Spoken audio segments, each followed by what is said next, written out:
Well, hello, my friends. Welcome to me, your host, Christian Watson. So, my friends, the Biden administration recently did launched an initiative that I find incredibly concerning and perhaps even deleterious to the preservation of individual rights. Simply meaning, I find it very dangerous to the preservation of individual rights, and that is they are talking about teaming up with private firms to potentially monitor extremists online. Now, how are they going to do this? Well, the article here goes into detail. They're going to do this by circumventing or trying to circumvent, this is what they're talking about, the limits that the DHS has on being able to monitor American citizens and expand those limits so they can do things that they are not able to do right now without a strict warrant in the context of an investigation. I'll read it from here. They said that the DHS is limited in how it can monitor citizens online without justification and is banned from activities like assuming false identities to gain access to private messaging apps used by extremist groups, such as the Proud Boys or Oath Keepers. We'll talk about extremism in a moment. Instead, federal authorities can only browse through unprotected information on social media sites like Twitter and Facebook. The plan being discussed inside the DHS, according to multiple sources, would in effect, allow the department to circumvent those limits. So basically, the DHS is conspiring to, in union with private organizations, circumvent the limits that it has on its ability to monitor American citizens, all in the name of fighting extremism. Now, of course, DHS is denying this. Oh, we're not doing this. Why would we do that? That's nonsense. But these are the conversations that are being had. And I don't believe for a second that the DHS is actually concerned about protecting civil liberties. I don't believe for a second they actually are. So I actually believe this report, and I think that it's quite concerning. And, here's what I think. Regardless of what the DHS is going to do with their newfound power, if they're able to circumvent limits that are imposed upon them, regardless of what they're going to do, one thing is for sure. This sort of push towards attack extremism is quite dangerous for the preservation of liberty in society, and this push for trying to sort of paint extremist groups with one broad brush is actually very dangerous for the production of knowledge in society as well. So this article here mentions groups like the Proud Boys and the Oath Keepers. Let's talk about them separately. So the Oath Keepers are a group of people, typically law enforcement and other people who, former military veterans who have a stake in what they call preserving the oath of America, that is to protect and defend the Constitution of the United States against all enemies, foreign and domestic. That's what the Oath Keepers do. Now, of course, they are not a single organization. They're actually a very loosely together group of self-regulating autonomous entities under the same branch. There is a dues-paying part, there is a national organization, but there are plenty of chapters that are very autonomous and do their own thing. Well, the Oath Keepers are considered to be an extremist group simply because of how anti-government they are. Now, the idea of anti-government being an extremist thing is simply a product, an advent, of the post-1930s progressive age. Because before then, the government had a very defined role in society, and they had a very limited role in society even. But after then, the government became a paternalistic entity that through the false pretenses of moral obligations that the government actually doesn't really have, that have been implanted inside the infrastructure of the government through progressivism, the government assumed a new role of being the caretaker of society. And this caretaking mentality went through the annals of history, went through the Great Society program with Kennedy's vice president, Mr. Lyndon B. Johnson. So this mentality has just been being pushed through the advent of entitlements, through the advent of so many other things, through welfare throughout the ages. And so the government now, with its prominent position in American society, is almost seen as an indispensable aspect of American society, and therefore a group like the Oath Keepers that say, no, the government is a tyrannical force that violates our rights every day, we have to defend against it, they're seen as extreme. In extremism, that word is kept to mean a value judgment. We'll get to that in a moment. And so, what have the Oath Keepers actually done? Well, they defended Cliven Bundy, the guy whose ranch in Nevada was being poached by federal authorities. They defended him. and that was considered to be extreme as well.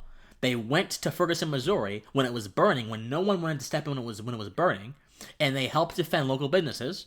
And according to this article, that is also bad and extreme. It raised alarm among protesters who were rallying against police violence. Then, of course, some Oath Keepers, not all of them, because again, they are a very massive organization, some of them went to the Capitol, caused some trouble, allegedly, we don't know quite yet. And now they're trying to bury the leader of the Oath Keepers as well, claiming that he did things that we don't have proof that he did. All because, again, we view them not as individuals who simply are doing something that is as original to the American experiment as anything else, because they're extremists. The Proud Boys are the same actual way. The Proud Boys are people that are very prideful and chauvinistic, and I'm against chauvinism, I'm against pride, I'm against all of that kind of stuff. But I understand that being a chauvinist does not mean that you're a violent extremist. And yet, this very wide group that has many people of many different cultures in it is called a white supremacist group, and they are deemed to be extremists because, again, they are sort of combative.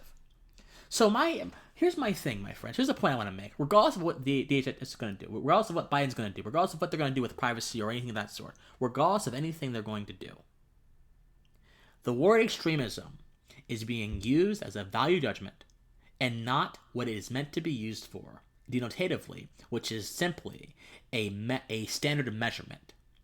When I say this is extreme, what I'm saying is, compared to the current mentalities and occurrences that occur in this particular time, this is out of the norm. I'm making a statement about the norm. When you phrase extremism like that, it doesn't seem so scary. But when you say extremism, and you juxtapose your musings about extremism towards people who are wielding weapons and who appear to be very mean and belligerent, and you use that image, that appearance of belligerence to draw a value judgment, you can justify rights-violating tactics just like this. The word extremism is taken for granted, my friends. It's taken for granted, and Biden is using, or people in Biden's cabinet are using, the fact that word is taken for granted to do things that most certainly violate individual rights. I don't care how outside of the norm something is. If it is a righteous, a morally correct proposition, no matter how alien it is to society, does not matter. In fact, if a morally correct proposition is alien to society, then maybe there's a problem with what is common in society. If the Oath Keeper is saying we will defend the Constitution, and we'll do so peacefully, if that is extreme, then what is normal? What's the mean? What's the mode? I think that a lot of our apprehension towards extremism comes from this sort of pseudo-Aristotelian idea that moderation, balance, compromise are the ultimate values of any given society. But my friends, the middle of the road tells me very little about where the road goes. I can be in the middle between two bad choices, but being in the middle, more oftentimes than not, will be more celebrated than deciding that both choices are bad and I will not acquiesce to either of them. This is why people who vote third party in America get attacked. Oh, you're supporting him, you're supporting that. No. I'm not going to be in the middle of the road. I'm not going to compromise. I'm going to stick with what I know. I'm going to stick with what is true, what reason has told me is true, and I'm going to take that, and I'm going to backtrack with it. I'm going to go in my little space. And if that threatens you, again, what common is, what normal is the problem, not what I'm doing. The word extremism is being used to strawman people into oblivion. And it's an absolute shame. You should not see that word as a value judgment, but simply as a measurement. And measurements in themselves tell us nothing substantive about a proposition. It simply tells me how much of that proposition exists in the first place. Stop using descriptive qualities to make prescriptive things, because that's what Biden is doing, and that's terrible. And that is really dangerous, because perceptions in society, attitudes of society, can be shifted and changed and used to do anything. But moral principles that stand independent of society, those are not so easily manipulated. But we can be easily manipulated into forgetting those principles in the haze of our political discourse. Think on it. As always, my friends, I love you. And if you want to support me, you can do a few things. Patreon.com/officialcwatson or PayPal, which is officialcwatson@gmail.com. I love you, and please, forever and eternally, stay pensive. Bye-bye.